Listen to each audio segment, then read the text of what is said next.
Most of us probably have a very specific memory of Sbarro that involves a neon-lit food court and a tray with an oversized, cheesy slice of pizza. The actual story of how that brand got into every mall in America and then almost disappeared is a lot more interesting than just a convenient lunch option. Sbarro started back in 1956 when Gennaro and Mama Carmela Sbarro immigrated from Naples to the Bensonhurst neighborhood of Brooklyn, where they opened an Italian grocery store and deli they called Sbarro's Salumeria. It wasn't even a dedicated pizza place at first, as they were mostly known for their traditionally smoked mozzarella and high-quality meats. But Mama Sbarro started making pizza as a way to drum up business and give workers something quick to eat as they passed by. Despite having a small frame, Mama Sbarro was almost military-like in the way she held her employees and even her customers to high standards, famously refusing to allow any mayonnaise or ketchup on her sandwiches. The pizza became so popular that by the 1960s, they had to open a second location specifically dedicated to it, and even as the business grew into a massive chain, Carmela continued to work in that original Brooklyn shop until she retired in 2004. In those early years, the quality was kept extremely high because everything was produced at that Bensonhurst location, including about 1,000 cheesecakes every week that Mama Sbarro personally supervised. The real shift toward the Sbarro we all recognize today happened in 1970 when the family decided to open a location in the Kings Plaza shopping center in Brooklyn. They realized that as modern shopping malls were becoming cultural hubs, shoppers were staying for hours and needed more than just the snacks like pretzels or ice cream that were common at the time. Sbarro came up with a cafeteria-style approach where the food was displayed behind glass, which allowed them to serve restaurant-quality meals like spaghetti and meatballs or baked ziti very quickly to a captive audience. The strategy worked so well that they began franchising the concept in 1977, and in the next 6 years, they were successful enough to launch an initial public offering to fund a massive nationwide expansion. Throughout the 80s and 90s, they were opening between 60 to 70 new restaurants every year, eventually reaching over 700 locations across the country and even expanding internationally to places like Tokyo and London. By the end of the 90s, the Sbarro family decided they wanted to take the company private again, which they eventually did in 1999 after 3 attempts to buy back all the outstanding stock for nearly $390 million. By 2004, Sbarro was at its peak, reaching sales of $465 million.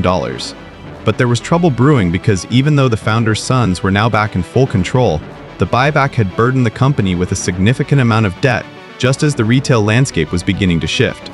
For a long time, the family had felt they had no real competition in the mall space, but they didn't quite anticipate how the rise of online shopping and the decline of traditional department stores would start to drain foot traffic from the very places where they did all of their business. In 2007, the family sold the company again, this time to a private equity firm called Mid-Ocean Partners for about $450 million, which meant the brand was being run by a new management team right as the global economy was about to head into the Great Recession. But the debt they had taken to make the firm go private continued to haunt Sbarro and became the reason for their near downfall.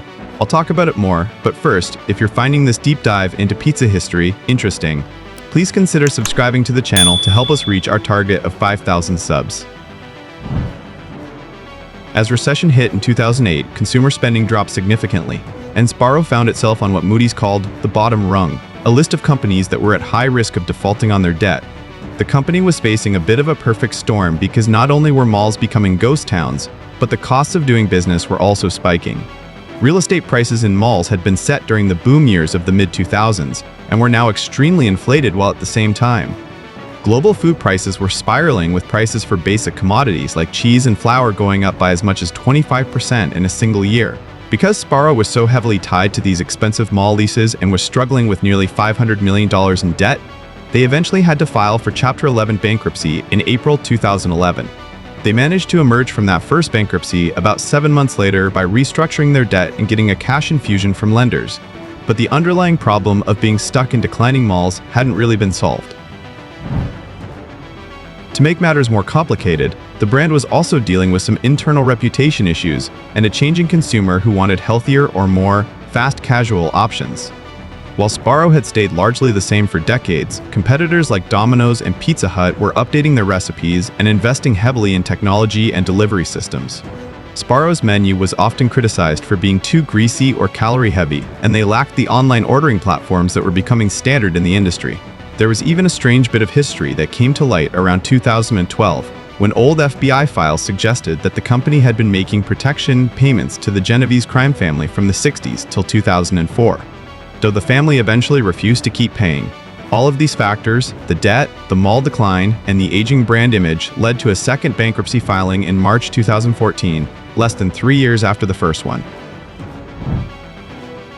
The turning point for the brand really began when they brought in new leadership, specifically CEOs like Jim Greco and later David Karam, who recognized that Sbarro couldn't survive if it stayed exclusively in mall food courts. Greco implemented a 100-day plan to overhaul the product, which involved switching to higher quality ingredients like whole-note mozzarella and whole-peeled tomatoes to compete with the rising fast casual pizza trend. They also started testing new store designs with open-flame ovens and made-to-order pasta stations to give the customer a more authentic experience, rather than just serving food from under a heat lamp. They even went through a Mission Impossible-style renovation, where teams would convert test units overnight so they could open the next morning with the new look and equipment. During this time, they also attempted to launch a higher-end spin-off called Pizza Cucinova to compete directly with brands like MOD Pizza, though that venture eventually folded by 2020. Perhaps most importantly, they realized they needed to go where the foot traffic was actually moving, which meant moving away from malls and into places like airports, casinos, and universities. This off-mall strategy really paid off as the pandemic brought new challenges that accelerated the decline of traditional shopping centers. Sbarro began an aggressive expansion into convenience stores and travel centers, partnering with companies like ArcoCorp and Euro Garages to put pizza kiosks in gas stations.